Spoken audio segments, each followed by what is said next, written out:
আমরা জানি যে আল্লাহ অধিকাংশ সময় বলেছেন উনি আমাদের কাছে আয়াত নাজিল করেছেন, কিন্তু কখনো কখনো এও বলেছেন যে অকাযালিকা নুফাসসিলুল আয়া, এভাবেই আমরা আমাদের আয়াতগুলোকে ব্যাখ্যা করি। আয়াত শব্দটি দিয়ে শুধু ওহী বোঝায় না, এটা দিয়ে বাস্তব জিনিসও বোঝায়। আল্লাহ আমাদের চারপাশের সব কিছুই ব্যাখ্যা করেছেন, এবং যখনই কোনো কিছু ব্যাখ্যা করেছেন তার পেছনে অবশ্যই কোনো উদ্দেশ্য আছে। আর এই নির্দিষ্ট আয়াতে যে উদ্দেশ্য বর্ণনা করা হয়েছে তা কিছুটা অদ্ভুত, কারণ আল্লাহ বলছেন লাআল্লাহুম ইয়ারজিউন, যেন তারা ফিরতে পারে। আল্লাহ এই আয়াতটিতে একটা কিছু ব্যাখ্যা করতে যাচ্ছেন, আর তার উদ্দেশ্য হচ্ছে যারা আল্লাহ থেকে অনেক দূরে সরে গেছে তাদের সাথে কথা বলা, তারা যেন আবার ফিরতে পারে। এই কারণেই তিনি বলছেন লাআল্লাহুম ইয়ারজিউন, যেন তারা ফিরতে পারে। এই আয়াতে একটা অদ্ভুত কাহিনী বলা হয়েছে। অনেক সময় এমন হয় যে কোরআনে আল্লাহ কোনো কাহিনী হয়তো বলেছেন, কিন্তু সেই কাহিনীর চরিত্রগুলোর নাম, তাদের বিস্তারিত পরিচয় জানান না, জায়গার বা সময়ের ব্যাপারেও বলেন না, বা এর পেছনের ইতিহাসের কোনো নির্দিষ্ট বর্ণনা নেই যার মাধ্যমে আমরা পুরো ঘটনাটা জানব, যা সাধারণত যে কোনো ইতিহাসের বই থেকে ভিন্ন।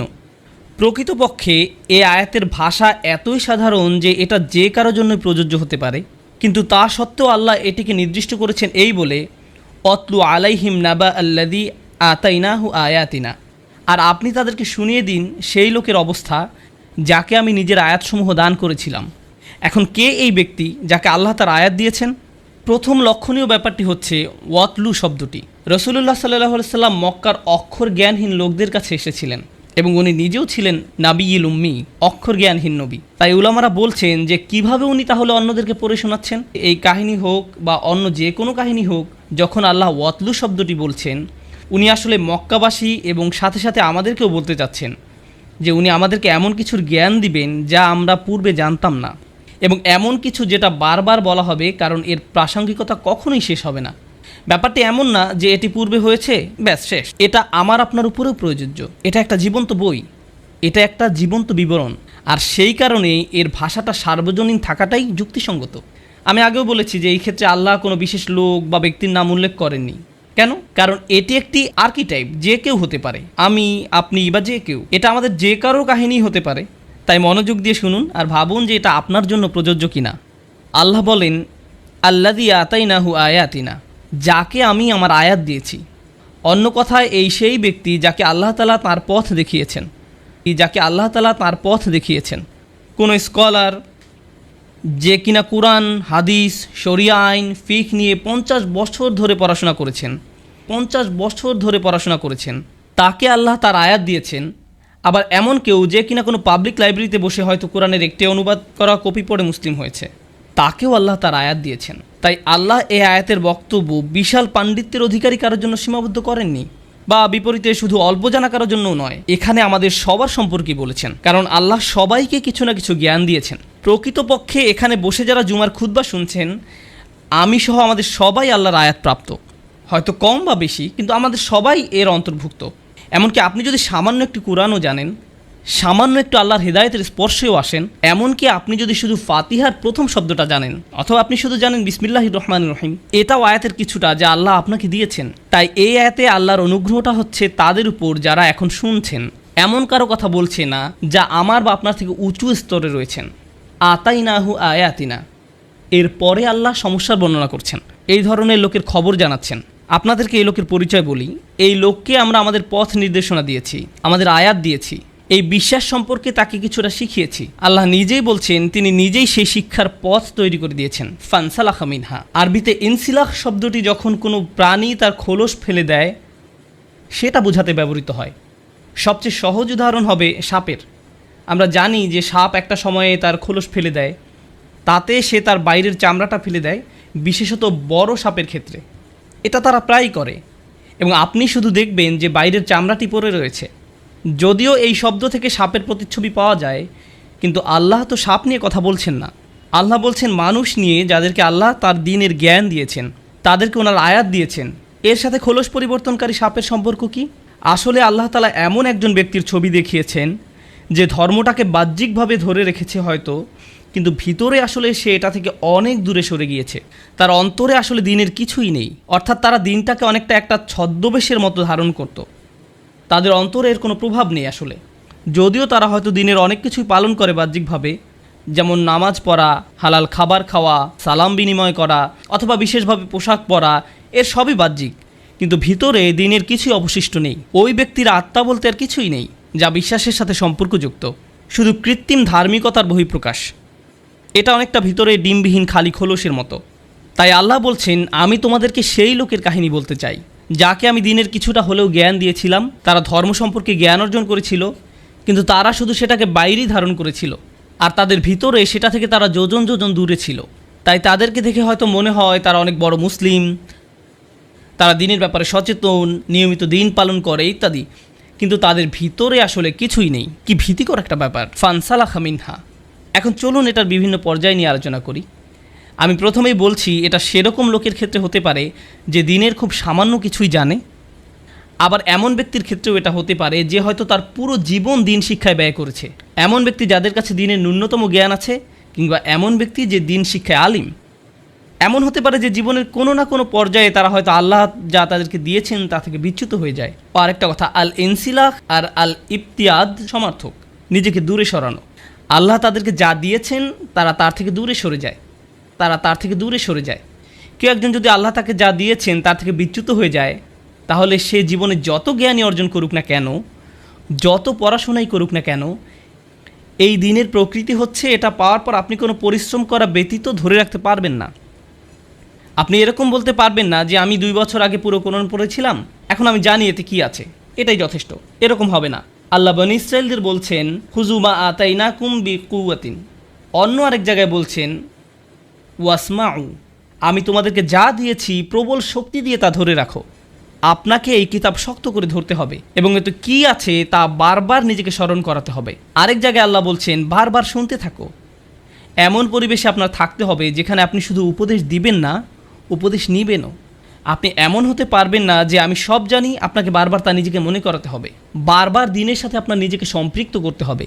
অন্যথায় যেটা হবে, বাহ্যিকভাবে আপনি জ্ঞানীই থাকবেন, বাহ্যিকভাবে হয়তো আপনি যখন তখন আয়াত কোট করতে পারবেন, বাইরে থেকে মনে হবে আপনি খুব ধার্মিক, কিন্তু ভিতরে আপনার অন্তর আল্লাহর কালাম থেকে বিচ্ছিন্ন হয়ে গেছে, সেই আয়াত থেকে বিচ্ছিন্ন হয়ে গিয়েছে যা আপনাকে দেয়া হয়েছিল। তাই আল্লাহ বলছেন ফানসালাখা মিনহা, মানে হচ্ছে সে ভিতরে মানসিকভাবে, আত্মিকভাবে আল্লাহর আয়াত থেকে সে অনেক দূরে সরে গেছে। তাই ভিতরে আর বাইরের মাঝে এখন অনেক ফারাক রয়েছে। আর যখনই এরকম হয়, ফাআতবাআহু শাইতান, শয়তান সাথে সাথে তাকে অনুসরণ করা শুরু করে, তাকে পথভ্রষ্ট করার সর্বোচ্চ প্রচেষ্টা চালাতে থাকে। আরবিতে তাবিআ মানে হচ্ছে কাউকে অনুসরণ করা, আর আতবা হয়, এটাকে আরবিতে বলা হয় মুবালাগা, মানে হচ্ছে কোনো কিছু জোর দেয়া বোঝানো। আর অর্থ দ্বারায় সে তাকে প্রতি পদে পদে অনুসরণ করে, একটা সেকেন্ডও এমন যায় না যে শয়তান তাকে ছাড়ে। এখানে শয়তান সম্পর্কে একটা জিনিস জানতে পারছি যে এমন ব্যক্তি যে আল্লাহর দিকে এগিয়ে এসেছিল, যাকে আল্লাহ আয়াত দিয়েছিলেন, যখন সে আল্লাহ থেকে দূরে সরতে থাকে, শয়তান সুযোগ দেখতে পায় এবং সে তার পেছনে উঠে পড়ে লাগে। সেই লোকই হয়ে পড়ে তার প্রধান প্রজেক্ট, সে সব কিছু ছেড়ে আপনার পেছনে লাগে। এটাই ফাতবাহু শাইতান। তাই শয়তান তাকে প্রতিনিয়ত এ ব্যাপারে উৎসাহ দিতে থাকবে, আর যেটা হবে, শয়তান তাকে যখন ওয়াসওয়াসা করতে থাকবে, সেটা আল্লাহর আয়াতের ঠিক বিপরীত। আল্লাহ এই ব্যক্তিকে ন্যায় অন্যায়ের পার্থক্য করতে শিখিয়েছিলেন, তাকে বিনয়ী, ভদ্র, দয়ালু এবং ন্যায় অন্যায়ের পার্থক্য করতে শিখিয়েছিলেন। কিন্তু শয়তান তাকে অনুপ্রেরণা দেওয়া শুরু করে, তখন সে চায় ওই ব্যক্তি তাকে অনুসরণ করুক এবং সে ওই ব্যক্তি এবং আল্লাহর আয়াতের মাঝে দূরত্ব তৈরি করে দেয়। আল্লাহর অবাধ্যতা করাকে তার কাছে সৌন্দর্যমণ্ডিত করে তুলবে। শয়তান তাদের কাজ তাদের নিকট সুন্দর করে তুলবে। আর যখনই সে এটা শুরু করে, তখন কি হয়? আল্লাহ বলছেন, ফাকানা মিনাল গাওয়িন, ফলে সে পথভ্রষ্টদের অন্তর্ভুক্ত হয়ে পড়েছে।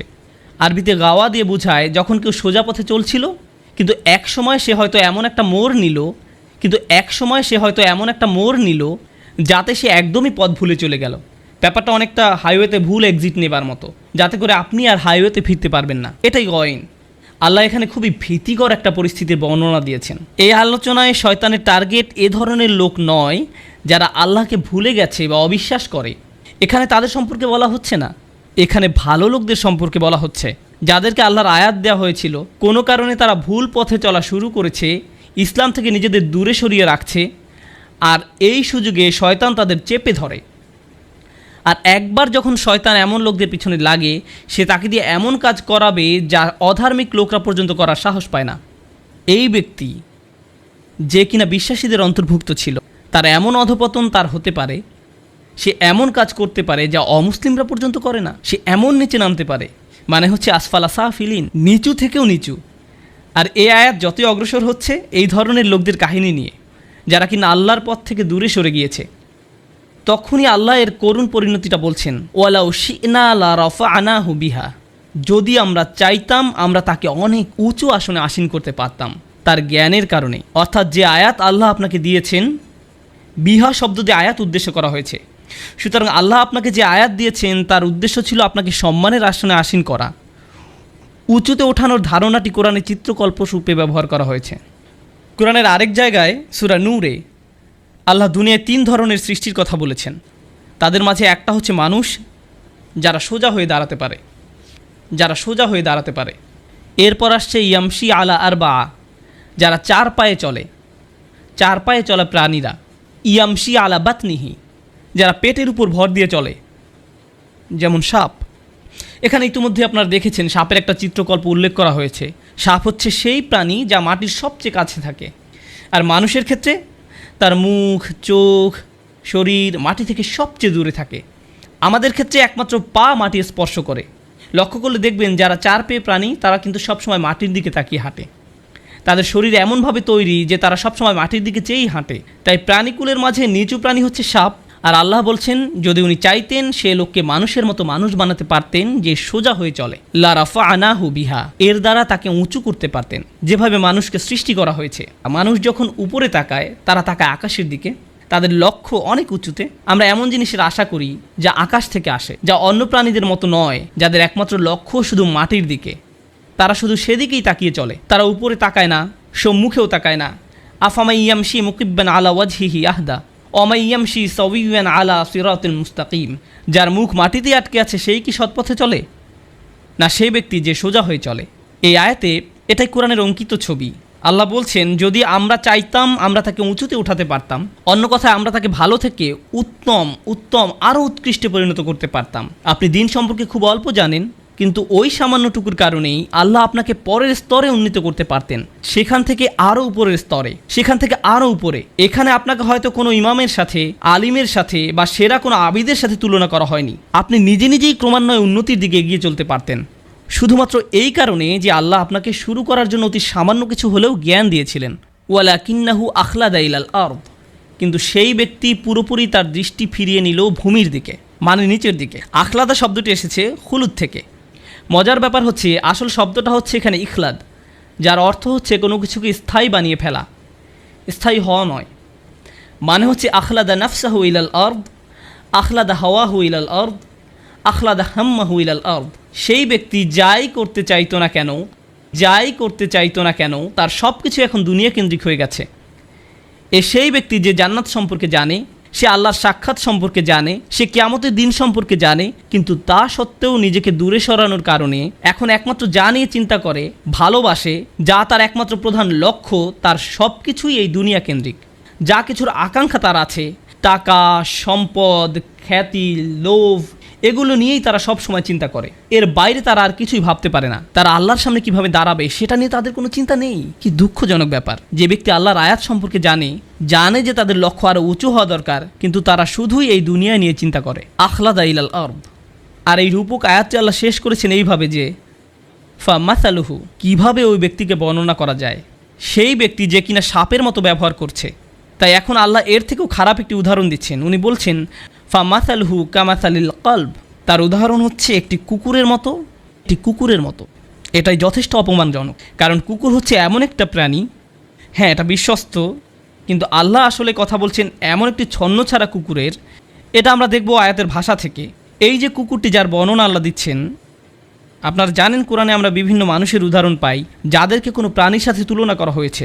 যেমন ইসরায়েলরা, যারা তাদের উপর বর্ণিত কিতাবের মর্যাদা দিতে পারেনি, তাদের উদাহরণ সেই গাধা যে পুস্তক বহন করে চলে, কিন্তু এখানে বর্ণিত ব্যক্তি তার থেকেও খারাপ। তার তুলনা করা হয়েছে কুকুরের সাথে। আল্লাহ বলছেন ইন তাহমিল আলাইহি ইয়ালহাস, তুমি যদি এই কুকুরের উপর কোনো বোঝা চাপাও, কোনো বোঝা বেঁধে দেওয়া হয় এবং তারপর সেই বোঝা বহন করতে দেওয়া হয়, কুকুরটিকে কোনো বোঝা বহনের কাজ দেওয়া হয়, তখন সে জোরে জোরে হাঁপাতে থাকে। সেই বোঝা বহন করতে দেওয়া হয়, তখন সে জোরে জোরে হাঁপাতে থাকে, এমন ধরনের হাঁপানো যাতে শব্দ হয় এবং জিহ্বা বের হয়ে জোরে জোরে নিঃশ্বাস নিতে থাকে। এইভাবে কুকুর এটাই করে। কোনো প্রাণী যখন তার জিহ্বা বের করে দিয়ে নিঃশ্বাস নিতে থাকে, তার অর্থ হলো সে ক্লান্ত। আল্লাহ তাআলা খুবই নিখুঁত ভাষায় ব্যবহার করেছেন চিত্রটি আমাদের সামনে তুলে ধরতে, যে তোমরা যদি এর উপর বোঝা চাপাও তাহলে সে হাঁপানো শুরু করে। ওয়া ইন তাতরুহু, আর যদি একে এমনিতেও রেখে দাও, ইয়ালহাস, তখনও সে তার জিহ্বা বের করে হাঁপাবে। এর অর্থ কি? এর সাথে আমার আপনার অথবা সেই ব্যক্তি যে আল্লাহর পথ প্রাপ্ত তার সম্পর্ক কি? যে আল্লাহ তাআলা এমন একটি অদ্ভুত তুলনা করেছেন, একটি কুকুর, সে অনেক কাজ করলেও হাঁপায়, আবার না করলেও হাঁপায়, অনেক কাজ করলেও হাঁপায়, না করলেও হাঁপায়। এই হাঁপানোর ব্যাপারটি এটা আসলে যে কোনো সৃষ্টির জন্য স্বাভাবিক কোনো ব্যাপার নয়। যে কোনো প্রাণী হোক, মানুষ হোক, কখনোই হাঁপায় না যদি এর স্বাভাবিক প্রক্রিয়া ব্যাহত হয়। উত্তেজিত হলে, বিরক্ত হলে, অসন্তুষ্ট হলে, পিপাসা পেলে, এটা এমন কারো চিত্র যে অতৃপ্ত, অপূর্ণ। আমাদের উলামারা এই হামল শব্দটির ব্যবহার নিয়ে বিশদ আলোচনা করেছেন, যার অর্থ হলো কার উপর বোঝা চাপানো, আর এটা কোরআনে ওহী নাজিল করা বোঝাতে ব্যবহৃত হয়েছে। এখন এই লোকটি হয়ে গেছে কুকুরের মতো, সে ধর্ম সম্পর্কে কিছু শুনলেই বিরক্ত হয়ে যায়। এই ব্যক্তিই কিন্তু সেই ব্যক্তি যে দিন সম্পর্কে জানতো, সে ধার্মিকও ছিল, কিন্তু যখনই সে এর থেকে দূরে সরে যাওয়া শুরু করলো, তারপর যখন ইসলামে কোনটা সঠিক কোনটা ভুল এই সম্পর্কে কিছু শুনে মনে মনেই সে এটা আর পছন্দ করে না, সেটাতে বিরক্ত হয়। তারা নামাজ পড়ে কোনো শান্তি পায় না, মুসলিমদের কোনো জমায়েতে সে অস্বস্তি বোধ করে, কোনো কিছু জানতে সে বিরক্ত হয়। তাই তারা মুসলিম সঙ্গ থেকে দূরে সরতে থাকে এবং তার অন্ধকার জগতের সঙ্গী বেছে নেয়। বাজে ধরনের পরিবেশে তারা মিশতে শুরু করে, কিন্তু সেখানে গিয়েও তারা অস্বস্তিতে ভুগতে থাকে। তারা ভাবে যে ইসলামিক পরিবেশ ছেড়ে সেই পরিবেশে গিয়ে তারা কিছুটা শান্তি পাবে, কিন্তু আসলে তারা শান্তি পায় না। আবার কোনো কোনো উলামার মতে এটা তাদের অতৃপ্ত দুনিয়াবি কামনা বোঝাচ্ছে। যখন তারা দুনিয়া নিয়ে ব্যস্ত হয়ে পড়ে, তখন আল্লাহ তাআলা দুনিয়ার জন্য তাদের তৃষ্ণা আরও বাড়িয়ে দেন। শয়তানও তাদের পিছনে পড়ে, কারণ শয়তানকে তারাই পেছনে পড়তে সুযোগ দিয়েছিল। এখন যেটা হয়েছে, শয়তান তাদেরকে খালি ভোগের পর ভোগ করতে বলছে, যদিও তাদের হয়তো ভোগের আর প্রয়োজন নেই। এর মানে কি? এর মানে হচ্ছে এমন কেউ যে হয়তো টাকা পয়সা কামানোতে আসক্ত হয়ে পড়ে, কামনা বাসনা চরিতার্থ করার ধান্দায় থাকে, অতি ভোজনে আসক্ত হয়ে পড়ে, বা এরকম কিছুতে। তারা খাবার কথা চিন্তা করে যখন তারা ক্ষুধার্ত থাকে, আবার যখন থাকে না তখনও তারা খাবারের কথাই চিন্তা করে। তারা হয়তো দুপুরের খাবার খাচ্ছে আর তখন চিন্তা করছে রাতের খাবারে কি খাবে। তারা জিনিসপত্র কেনাকাটা নিয়ে অতিরিক্ত মগ্ন থাকে, হয়তো তারা দেনার ভারে ডুবে আছে, তখনও ভাবতে থাকে আমার ক্রেডিট কার্ড দিয়ে কি কি কেনা যায় আর কি পাওয়া যায়। এভাবে মানুষ মানসিক অসুস্থতায় ভুগতে থাকে এবং কোনোভাবেই নিজেকে প্রতিহত করতে পারে না। যেভাবে একটি কুকুরও নিজের হাঁপানো বন্ধ করতে পারে না, কারণ থাকুক আর না থাকুক, প্রয়োজন থাকুক আর না থাকুক, হাঁপাতে থাকে। আর এই অস্বস্তিকর রূপকের আলোচনাটা যখন শেষ হতে শুরু করলো, আল্লাহ আযজা ওয়া জাল্লা বলছেন, যালিকা মাসালুল কওম আল্লাযীনা কাযযাবু বিআয়াতিনা, এটা হচ্ছে সেই ধরনের লোকেদের উদাহরণ যারা আমার আয়াতকে মিথ্যা প্রতিপন্ন করেছে। আল্লাযীনা কাযযাবু বিআয়াতিনা, এই অংশটুকু কোরআনে সবসময় অবিশ্বাসীদের জন্য ব্যবহার করা হয়েছে, বিশ্বাসীদের জন্য নয়। আর এই আয়াতে দেখা যাচ্ছে আয়াত শুরু হয়েছিল এমন কারো কথা দিয়ে যে কিনা বিশ্বাসী ছিল, আর এখন এসে বলা হয়েছে যখন সেই ব্যক্তি এই পর্যায়ে এসে যায় তখন আল্লাহর দৃষ্টিতে সে অবিশ্বাসীদেরই সমতুল্য। তাহলে কী লাভ হলো? আমাদেরকে আল্লাহর আয়াত দেওয়া হয়েছে যেন আমরা মানুষ হিসাবে বাঁচতে পারি, কোনো জন্তু হিসেবে নয়। এমন কেউ না যে প্রবৃত্তির বশে সব কিছু করে। যদি আমরা তা না করতে পারি তাহলে অন্য কারোর সাথে এই ব্যক্তির কী পার্থক্য রইল? খালি বাহ্যিকভাবে এমন ভাব ধরা যে আল্লাহর কিতাবের প্রতি তার অনেক ভালোবাসা রয়েছে, কিন্তু ভিতরে এর প্রতি কোনো টান বোধ না করা। আল্লাযীনা কাযযাবু বিআয়াতিনা, আল্লাহ যেভাবে আয়াত শেষ করেছেন সেটা দেখে আমি একেবারে বাকরুদ্ধ। ফাকসুসিল কসাস লাআল্লাহুম ইয়াতাফাক্কারুন, তাদেরকে বিবিধ কাহিনী বলুন যেন তারা চিন্তা করতে পারে। এইভাবে আয়াতটি শেষ হয়েছে, তাদেরকে বিবিধ কাহিনী বলুন। আল কাসাস বহুবচন, এর মানে হচ্ছে এই যে ঘটনাটি শুধু একটি মাত্র ঘটনা নয়, বারবার এই ঘটনা চলতেই থাকবে। আমাদের চারপাশে এমন অনেক লোক থাকবে যারা হয়তো একসময় ধার্মিক ছিল, কিন্তু একসময় সে নাই হয়ে গেছে। গোপনে ধর্ম মেনে না চলে উপরে উপরে দেখানোর মানে হলো প্রকৃতপক্ষেই ধর্ম অস্বীকার করা। এরকম কাহিনী আমাদের চারপাশে অহরহ ঘটবে, তাই তাদেরকে নিয়ে ভাবতে হবে। লাআল্লাহুম ইয়াতাফাক্কারুন, যেন তারা গভীরভাবে ভাবতে পারে। আর এটাও ভাবতে হবে যে আমি নিজেও কি সে একই রাস্তায় যাচ্ছি কিনা। কুরআনে যতবার আল্লাহ বলেছেন গভীরভাবে চিন্তা করো, এটা আসলে প্রত্যেকের নিজের সম্পর্কে। কুরআনে তাফাক্কুর শব্দটি খেয়াল করে দেখুন, প্রতিবার দেখবেন এটা আপনার নিজের দিকে আঙ্গুল উঠাচ্ছে। আয়াতের শেষ অংশ পড়ার সময় অন্য কেউ যার চূড়ান্ত অধপতন হয়েছে তার কথা চিন্তা করার আগে আল্লাহ বলছেন যে নিজের কথা চিন্তা করুন আগে, যেন নিজের গল্পটাও পরবর্তী ভয়ঙ্কর গল্পের মতো না হয়। তারা যেন এই ট্র্যাপের পরবর্তী শিকার না হয়, যারা ভাবে যে কিভাবে এই আয়াত তাদের উপর প্রযোজ্য। যাবার আগে আমি আপনাদের জন্য একটি চিন্তার খোরাক দিয়ে যাচ্ছি। অনেক লোক আছে যাদের জন্য দিনের পড়াশোনা করাটা আল্লাহ সহজ করে দিয়েছেন। এমনকি রাসূলুল্লাহ সাল্লাল্লাহু আলাইহি সাল্লামের সময়ও এমন ঘটনা ছিল, যারা বাইবেল নিয়ে পড়াশোনা করত, যারা হিব্রু ভাষা শিখে ধর্ম নিয়ে পড়াশোনা করত, তারা তাওহীদের ব্যাপারে নিঃসন্দেহ ছিল, কিন্তু তারা রাসূল সাল্লাল্লাহু আলাইহি সাল্লাম সম্পর্কে সন্দিহান ছিল। তারা ওনার কাছে এসে বলল, আসলাম তু বিল হানিফিয়া, এই এক ইলাহের ধারণা, এটা নিয়ে আমাদের কোনো সন্দেহ নেই, আমার এতে কোনো সমস্যা নেই, আমি শিরক পছন্দ করি না, কিন্তু আপনাকে নিয়ে আমার সন্দেহ আছে। আমার এতে সন্দেহ আছে যে আপনি সত্যিই আল্লাহ রসুল কিনা। তারা রসুল সাল্লাল্লাহু আলাইহি সাল্লামকে এই কথা বল, রাসূলুল্লাহ সাল্লাল্লাহু আলাইহি সাল্লাম তাদেরকে প্রমাণ দিতেন, কিন্তু পরে দেখা যেত যে এই সব লোকের দিন বিষয়ক পড়াশোনার সাথে তাদের অন্তরের কোনো যোগাযোগ নেই। রাসূলুল্লাহ সাল্লাল্লাহু আলাইহি সাল্লামের এই প্রজ্ঞা ছিল যে উনি বলতেন, তোমার মুখ দিয়ে যা বের হচ্ছে তা আসলে তোমার অন্তরের প্রতিফলন নয়, দুইটা ভিন্ন। শেষে এরাই ইসলামের কঠিন শত্রুতে পরিণত হলো। আজকের দিনেও এমন লোক আছে যারা দিনের শিক্ষাকে পাশ কাটিয়ে চলে। যেমন আমি নিজে যখন ইউনিভার্সিটিতে ইসলামিক স্টাডিজ করতাম, সেখানে অনেক নন মুসলিম প্রফেসর ছিল, তারা হয়তো এক যুগেরও বেশি সময় ধরে কোরআন নিয়ে পড়াশোনা করছে।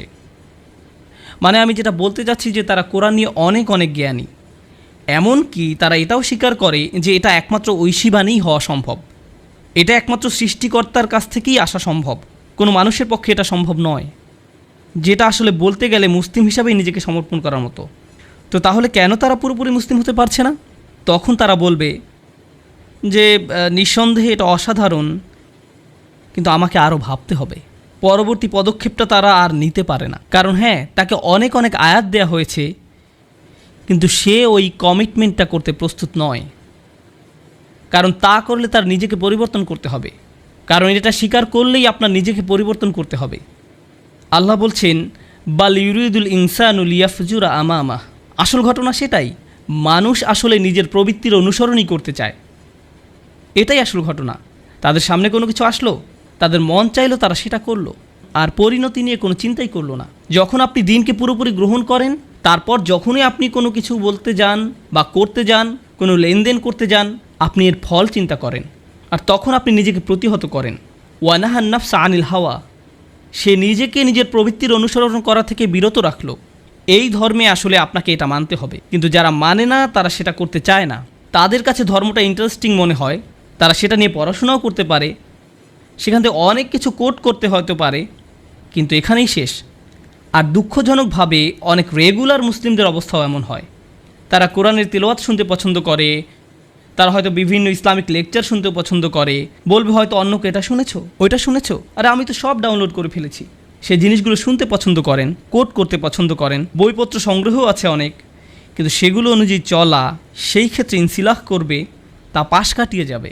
জীবনের যে বিষয়গুলোতে অবিশ্বাসীরা অগ্রাধিকার দেয়, তারাও সেই বিষয়গুলোতে অগ্রাধিকার দিবে। আল্লাহ আমাদেরকে তাদের অন্তর্ভুক্ত না করুন যারা শুধু কৃত্রিমভাবে দিনের প্রতি অনুরক্ত। আমরা যেন ভিতরে এবং বাইরের সব দিক থেকে আল্লাহর কাছে সমর্পণ করার মানসিকতা ধারণ করতে পারি। আল্লাহ আমাদের কমতিগুলো মাফ করুন এবং তাদের অন্তর্ভুক্ত না করুন যাদের পেছনে শয়তান আদা জল খেয়ে লেগে পড়ে, আর তা থেকে আমরা নিজেকে আর বাঁচাতে পারি না। আমি আল্লাহ তাআলার কাছে চাই যেন আল্লাহ আমাদের তরুণ, বৃদ্ধ, পুরুষ, নারী, শিশু সবার মাঝে আল্লাহর দ্বীনের প্রতি, আল্লাহর কিতাবের প্রতি একটি প্রকৃত ভালোবাসা দেন। আমাদের প্রত্যেককে আল্লাহ যে নিয়ামত দিয়েছেন, আমরা যেন সেটা অনুধাবন করতে পারি, আর আমাদের জীবনে যেন তা ধরে রাখতে পারি। বারাকাল্লাহু লি ওয়া লাকুম। আসসালামু আলাইকুম ওয়া রাহমাতুল্লাহি ওয়া বারাকাতুহু।